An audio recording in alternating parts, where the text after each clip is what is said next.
The story of elephants جو قصہ فیل ہے وہ ارشاد فرماتے ہیں اللہ سبحانہ وتعالی کہ تو نے نہیں دیکھا، کیا تو نے نہیں دیکھا کہ تیرے رب نے ہاتھی والوں کے ساتھ کیا کیا؟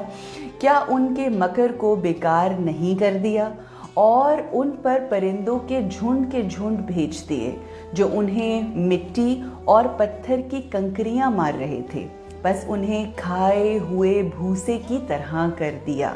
اللہ سبحانہ وتعالیٰ اس آیت کو، اس صورت کو اگر ہم غور سے دیکھیں تو اس میں دو مختلف جو مخلوقات ہیں اللہ نے جن کو خلق کیا ان کا تذکرہ کر رہا ہے۔ ایک ہے ہاتھی، یعنی ہاتھی والوں کا تذکرہ ہے، تو اس میں ہاتھی جو ہیں وہ ان کا تذکرہ ہے۔ اور اگر آپ ایلیفینٹس، ہاتھیوں کو دیکھیں تو وہ سمبل آف پاور دکھائے جاتے ہیں اور آپ کو فیل آتی ہے کہ اسٹرانگ، طاقتور، اسٹرینتھ والے یہ جانور ہیں۔ اور دوسری طرف جو تذکرہ ہے وہ پرندوں کا، ابابیلوں کا تذکرہ ہے، جو بہت ہی ایک نازک جانور ہے کہ جو ایک کمزور جانور ہے، اور کہ اسٹرینتھ کی اگر ہم بات کریں تو کہاں ہاتھی اور کہاں وہ ابابیل کے جن کا تذکرہ اللہ سبحانہ وتعالیٰ کر رہا ہے۔ مگر اللہ یہ بتاتا ہے کہ اس دنیا میں چاہے ہاتھی جیسے طاقتور ہوں، اگر ہم ان کا کمپیریزن کئی دفعہ اگر ہم اپنی زندگی میں بھی کریں کہ کئی دفعہ اس دنیا میں کچھ لوگ آپ کو اتنے پاورفل نظر آتے ہیں، اور اس قدر پاورفل ہونے کے باوجود کئی دفعہ ایسے لوگوں سے مات کھا جاتے ہیں کہ جو دکھنے میں تو پاورفل نہیں ہوتے مگر ان کے ارادے وہ اللہ کے لیے ہوتے ہیں اور اللہ ہی ان کو استعمال کرتا ہے اپنے کاموں کے لیے۔ تو یہاں پر ہم واقعہ وہ آپ کے سامنے پیش کرتے ہیں کہ جب یمن بادشاہ حبشہ کی فوج کے ہاتھوں جب فتح ہو گیا، یمن کو حبشہ کے بادشاہ کی فوجوں نے جب فتح کر لیا، تو وہاں پر اس کو فتح کرنے کے بعد جو کمانڈر تھا اور جس نے بہت محنت کے ساتھ، لگن اور عزم کے ساتھ اس کو فتح کیا، اسی کمانڈر کا نام تھا اریات۔ اس کمانڈر اریات کو یمن کا حاکم بنا دیا۔ جب اس کو یمن کا حاکم بنایا تو وہاں پر اس نے حکمرانی کرنی شروع کر دی، اور اسی حبشہ کا جو بادشاہ ہے اس کی فوج کا ایک اور کمانڈر بھی تھا کہ جس کا نام تھا ابرہہ، جو آپ نے ہسٹری میں ریپیٹڈلی سنا ہوگا۔ ابرہہ جو تھا وہ اریات سے بہت زیادہ دشمنی رکھتا تھا، بیکاز اس کو یہ محسوس ہوتا تھا کہ شاید مجھے یہاں کی حکمرانی ملنی چاہیے تھی، جبکہ بادشاہ حبش نے اریات کو وہ حکمرانی دے دی یمن کی۔ تو ان دونوں کی آپس میں چپکلش جسے کہتے ہیں نا، جنگیں ہونا شروع ہو گئیں، لڑائیاں ہونا شروع ہو گئیں، اور ابرہہ نے اپنے حامیوں کے ساتھ مل کر یہ پلان بنایا، یہ سوچا کہ وہ اریات کے جو حبش کے بادشاہ کی فوج کا ایک کمانڈر ہے جس کو حکمران بنا دیا گیا ہے، اس کو قتل کر دے گا، اور ایسا ہی ہوا۔ اس نے جب اس کو قتل کر دیا تو اس کے بعد یمن کی حکمرانی جو ہے وہ ابرہہ کے پاس آ گئی۔ جب ابرہہ یمن کا حکمران بن گیا تو اس نے یہ کیا، اس نے یہ پلان کیا کہ اب یہاں پر یمن کے ایک شہر صنعاء میں اس نے ایک عظیم الشان عبادت گاہ بنائی، ایک ایسی عبادت کی جگہ جس کو کلیسا کہتے ہیں، وہ بنایا۔ اور وہ بنانے کے بعد اس کا جو ویژن تھا، اس کی جو سوچ تھی ابرہہ کی، وہ سوچ یہ تھی کہ وہ وہاں پر اس قدر اس کلیسا کی طرف لوگوں کی توجہ دلوائے گا، لوگوں کو دنیا کے ہر کونے سے لوگوں کو متوجہ کرے گا کہ ایونچولی جو خانہ کعبہ ہے، جو مکے میں خانہ کعبہ موجود ہے، وہ تبدیل ہو جائے گا، اور وہ یہ چاہتا تھا کہ کلیسا جو ہے وہ ایک میجر عبادت گاہ بن جائے۔ This is what his mission was, اور اس کے لیے اس نے کوششیں کرنی شروع کر دی۔ تو جب یہ تمام معاملہ ہوا تو اس نے حبشہ کے بادشاہ کو بھی یہ پیغام پہنچایا، اور حبشہ کے بادشاہ کو پیغام پہنچا کر اس نے یہی کہا کہ میں یہ چاہتا ہوں کہ کلیسا میں جو ہے وہ زیادہ سے زیادہ دنیا یہاں پر آئے، یہاں پر آ کے عبادت کرے۔ اکثر آپ کو پتہ ہے کہ جا کے بھیڑ چڑھاتے ہیں، اور یہ پرانے زمانے میں ایسا ہی ہوتا تھا کہ زیادہ سے زیادہ نظریں آتی تھیں، بہت زیادہ پیسہ آتا تھا جو چڑھاوے ہوتے ہیں وہ کرنے کے لیے۔ تو اس کی سوچ یہ تھی ابرہا کی کہ یہ سینٹر آف اٹریکشن بن جائے اور پوری دنیا سے یہاں پر لوگ آئیں۔ بہرحال اس کی یہ سوچ تھی، جب اس نے دیکھا کہ وہ اپنے اس مقصد میں زیادہ کامیاب نہیں ہو رہا تو ابرہا نے حبش کی، جیسا کہ میں نے آپ سے کہا کہ بادشاہ سے بھی بات کرنے کی کوشش کی مگر کوئی بات نہ بن پائی، اور وقت گزرنے کے ساتھ ساتھ جو اس کی سوچ تھی بالکل اس کے اگینسٹ ہونا شروع ہو گیا۔ آہستہ آہستہ خانہ کعبہ، خانہ خدا کی جو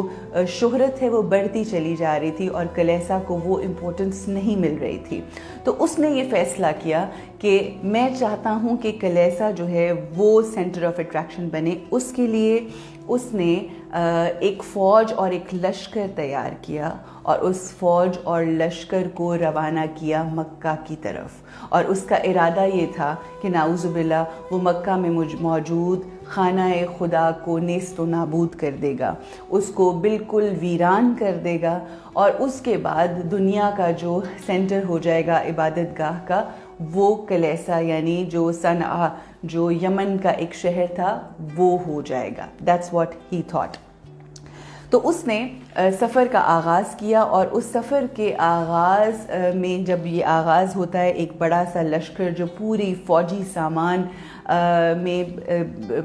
مطلب پہن کر وہ نکلتے ہیں، اور بڑے تکبر کے ساتھ، بہت غرور کے ساتھ، اس سوچ کے ساتھ، اس یقین کے ساتھ کہ وہ خانہ خدا مکہ کے اندر جو ہے وہ سب کچھ ڈھا دیا جائے گا اور پھر تمام ہسٹری جو ہے وہ تبدیل ہو جائے گی۔ جب وہ چلا اور راستے میں مختلف مقامات کے اوپر مختلف حکمرانوں اور ڈیفرنٹ کمانڈرز نے اس کے ساتھ جنگ لڑنے کی بھی کوشش کی، مگر اس کا لشکر